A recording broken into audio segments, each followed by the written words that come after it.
Hello বন্ধুরা, বিশেষ করে বাংলাদেশি বন্ধুরা, ভাই আপনাদের উদ্দেশ্যে একটা কথা বলি। আপনারা কি করতে চাইছেন আমি বুঝতে পারছি না, আপনাদের উদ্দেশ্যটা কি? যখন বিশ্বকাপে আমরা হেরে গেলাম অস্ট্রেলিয়ার কাছে, বিশ্বকাপে যখন আমরা হেরে গেলাম অস্ট্রেলিয়ার কাছে, তখন আপনারা আমাদের কি করলো, আমাদের টোল করতে ধরলেন। ইন্ডিয়াকে টোল করলো, ইন্ডিয়ার বিরুদ্ধে কলা গাছ খেললে কলা গাছ জিতবো, এবং ইন্ডিয়া বিরুদ্ধে যদি যে কোনো দল খেলুক তারা জিতবো বলে আমাদের ট্রোল করলেন বা আমাদের সমালোচনা করলেন, করলেন। বিনিময়ে আমাদের ইন্ডিয়ান যারা ক্রিয়েটাররা ছিল, বাংলা ভাষার ক্রিয়েটার, তারাও করলো। সেক্ষেত্রে দেখা গেল একটা খবর রটে গেল যে আইপিএল থেকে বাংলাদেশিদেরকে ব্যান করা হবে, এবং তারপরে আপনারা বলতে ধরলেন যে আইপিএল থেকে বাংলাদেশিদেরকে ব্যান করা হচ্ছে কারণ আইপিএল বিশ্বকাপে হারায় আমরা সমালোচনা করতে আমাদের এই পদক্ষেপ নিচ্ছে। তারপরে দেখা গেল না, খবরটা ভুল ছিল। ভুল থাকার পরে দেখা যাচ্ছে আপনাদের 3টে প্লেয়ার আইপিএলের নিলামে নাম উঠলো। 3টে প্লেয়ারের মধ্যে আপনার চেন্নাই আপনার মোস্তাফিজুর রহমানকে কিনলো। এবার মোস্তাফিজুর রহমানকে কিনলো, ঠিক আছে। আর যদি মোস্তাফিজুর রহমানকে না কিনতো, সেক্ষেত্রে আপনারা কি বলতেন? দেখতে পাচ্ছেন ইন্ডিয়ার বিরোধিতা করেছিল বলে কিছু মানুষ আপনার ইন্ডিয়ার হারে আনন্দ উল্লাস করেছিল বলে আমাদের বাংলাদেশে কোনো প্লেয়ারকে কিনে নেয়। এটা আপনাদের যুক্তি হতো, আপনাদের এটা যুক্তি হতো। আর যখন কিনেছে 2 কোটি টাকাতে, যখন আপনার চেন্নাই আপনার মোস্তাফিজুর রহমানকে কিনেছে, তখন আপনাদের লজিকটা অন্যভাবে চলে গেল। আসল মেন কথা হচ্ছে কি, আপনারা যে কোনো ভাবে হোক, আইপিএলে যদি আপনার বাংলাদেশের প্লেয়ার কিনুক আর না কিনুক, আপনাদের সমালোচনা করতে হবে কাকে? না, ভারতকে। আপনারা সেই ভারতকে সমালোচনা করবেন বা ভারতের নিন্দা করবেন। মোস্তাফিজুর রহমানকে কেনার পরে এবার একটা বাংলাদেশিদের আমি দেখছি সোশ্যাল মিডিয়া তারা করছে যে মোস্তাফিজুর রহমানকে নাকি নেট বলার হিসাবে কিনেছে। আচ্ছা বলেন, 2 কোটি টাকা দিয়ে একটা বিদেশি নেট বলার কিনবে, কেন কিনবে? মোস্তাফিজুর অবশ্যই ভালো বলার, নিঃসন্দেহে ভালো বলার। 2 কোটি টাকাতে নেট বলার নাকি কিনবে? বলেন, আমাদের ইন্ডিয়ার কি নেট বলারের অভাব আছে? ইন্ডিয়ার মতন দেশে নেট বলারের অভাব যে 2 কোটি টাকাতে বাংলাদেশ থেকে নেট বলার কিনবেন? ভাই, মোস্তাফিজুরকে নেট বলার হিসাবে নয়। যখন এই যুক্তিটা তাদের যুক্তিতে টিকলো না, বা এই যে যুক্তি দেখাচ্ছিল তাদের ধারা টিকলো না, তখন তারা কি বললো? মোস্তাফিজুর রহমানকে তারা সোশ্যাল মিডিয়ার কি বলে ফ্যান ফলোয়ার বাড়াবার জন্য কিনেছে। কেননা মোস্তাফিজুর রহমানের একটা ছবি দিয়ে পোস্ট করেছিল আপনার চেন্নাইয়ের যে ফেসবুক পেজ আছে, সেখানে মোস্তাফিজুরকে স্বাগত জানিয়ে একটা পোস্ট করেছিল, এবং সেটা বাংলায় ছিল। তাই জন্য তাদের যুক্তিটা ঘুরে গেল। তাদের যুক্তিটা ঘুরে গিয়ে কি হলো না, মোস্তাফিজুর রহমানকে আপনার কি বলে সোশ্যাল মিডিয়ার কি বলে প্রমোটার হিসাবে কিনেছে। কারণ মোস্তাফিজুর যে প্রমোট করলে আপনার চেন্নাইয়ের ফ্যান ফলোয়িং বেড়ে যাবে। ভাই, চেন্নাইয়ের ফ্যান ফলোয়িং এমনিতে অনেক আছে।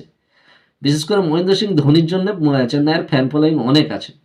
আপনার মোস্তাফিজুর রহমানকে 2 কোটি টাকা দিয়ে কিনে কত ফ্যান ফলোয়িং নেই? মোস্তাফিজুর রহমানের কত ফ্যান ফলোয়িং আছে? মহেন্দ্র সিং ধোনির থেকে বেশি? মহেন্দ্র সিং ধোনির থেকে বেশি নয়। ভাই, এইসব যুক্তি দেবেন না। আর যদিও এই বিষয়ে আলোচনা হতে যেদিকে কালকের আমাদের দেখা গেছে ইরফান পাঠান একটা বিষয় খোলাসা করে দিয়েছে যে মোস্তাফিজুর রহমানকে চেন্নাই কেন কিনেছে। মোস্তাফিজুর রহমানকে চেন্নাই এই জন্য কিনেছে, সেখানে ইরফান পাঠান বলতে গেছে যে চেন্নাইয়ের যে পিচটা হচ্ছে, চেন্নাইয়ের অ্যাকচুয়ালি 2 ধরনের পিচ হয়। একটা পিচ হচ্ছে আপনার স্পিন সহায়ক হয় বা স্পিন ট্র্যাক হয়, আর দ্বিতীয় হচ্ছে আপনার কাটার ট্র্যাক। সেক্ষেত্রে মোস্তাফিজুর রহমান আপনার কাটার ট্র্যাক যে পিচটা হবে সেই পিচটা সুযোগ পাবে। আপনারা দেখতে পাচ্ছি যে যে পিচটা ফাস্ট বলারের জন্য বা কাটার বলারদের জন্য সহায়ক হবে, সেই পিচটাই আপনার মোস্তাফিজুর রহমানকে খেলতে দেখতে যাবে। আর যখন স্পিন সহায়ক হবে, তখন অবশ্যই আবার রচিন রবীন্দ্রকে বা মঈন আলীকে খেলতে দেখা যাবে। এবার বাংলাদেশিরা বলছে আরও যে এই যে যুক্তিটা পরে বাংলাদেশিরা যুক্তি দিচ্ছে, আপনার ইরফান পাঠানের এই কথাটা বলার পরে আবার বাংলাদেশিরা দেখি আরও সমালোচনা করছে। মানে কি দেখা যাচ্ছে, বলতেছে যে মোস্তাফিজুর রহমান 2-1টা ম্যাচ খেলাবে, বাকি বসিয়ে রাখবে। ভাই, 2-1টা ম্যাচ খেলাবার জন্য আপনার কিন্তু 2 কোটি টাকা দিয়ে কেনার প্রয়োজন ছিল না। অবশ্যই মোস্তাফিজুর রহমানের চেন্নাইয়ের প্রয়োজন, কারণ চেন্নাইয়ের লেফট হ্যান্ড বলার বা আপনার কাটার বলার কিন্তু নেই। সেক্ষেত্রে যেই পিচটা কাটার পিচ হবে বা যেই পিচটা ফাস্ট বলার সহায়ক পিচ হবে, সেক্ষেত্রে অবশ্যই মোস্তাফিজুর রহমানকে কিনবে।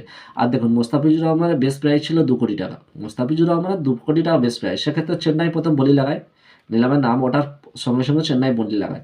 অন্য কোনো দল বলি লাগায়নি। যদিও অন্য কোনো দল যদি চেন্নাইয়ের সাথে বিডিংয়ে যেত, সেক্ষেত্রে বিট করতে করতে 3 কোটি 4 কোটি 5 কোটি টাকা পর্যন্ত চেন্নাই যেত। কারণ যে চেন্নাই যেভাবে প্রথমে মুভমেন্ট নিয়েছিল, আপনার মোস্তাফিজুর রহমান নাম উঠতেই চেন্নাই প্রথমে আপনার বিড লাগিয়েছে। সেক্ষেত্রে বিরোধী কোনো প্রতিপক্ষ যদি বিড না লাগায়, সেক্ষেত্রে 2 কোটি টাকা বেস্ট প্রাইস 2 কোটি টাকায় কিনেছে। সো এটা বলার কোনো অবকাশ নেই যে চেন্নাই একটা নেট বলার হিসাবে বা সোশ্যাল মিডিয়া প্রমোটার হিসাবে বা দুই একটা ম্যাচ খেলাবার জন্য আপনার মুস্তাফিজুর রহমানকে কিনেছে না ভাই। মুস্তাফিজুর রহমান যথেষ্ট ভালো বলার, যদিও তার অফ ফর্মে যাচ্ছে, অতটা ফর্ম ভালো নেই, কিন্তু মুস্তাফিজুর রহমান নিঃসন্দেহে ভালো বলার। তাকে কিনেছে খেলাবার জন্যে, তাকে খেলাবার জন্যে কিনেছে অবশ্যই।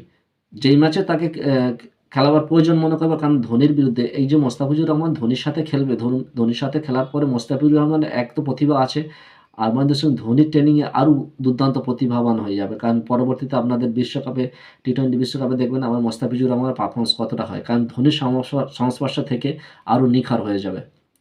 সো এই পর্যন্ত বলা ছিল ভাই, সমালোচনা করবেন না। আপনারা দেখতে যে কোনো না যে কোনো বিষয় খুঁজে বার করছেন যাতে সমালোচনা করা যায় ভারতকে। ভাই সমালোচনা করে লাভ নেই, সমালোচনা করে কোনো লাভ নেই। ক্রিকেটটাকে ক্রিকেটের মতন খেলুন, ক্রিকেট আনন্দ উপভোগ করুন। এই পর্যন্ত বলা ছিল। আর ভিডিওটা যদি ভালো লাগে অবশ্যই ভিডিওটাকে লাইক করবেন এবং চ্যানেলটাকে সাবস্ক্রাইব করবেন। সো দেখা হচ্ছে একটা নতুন ভিডিওতে, ততক্ষণের জন্য বাই বাই।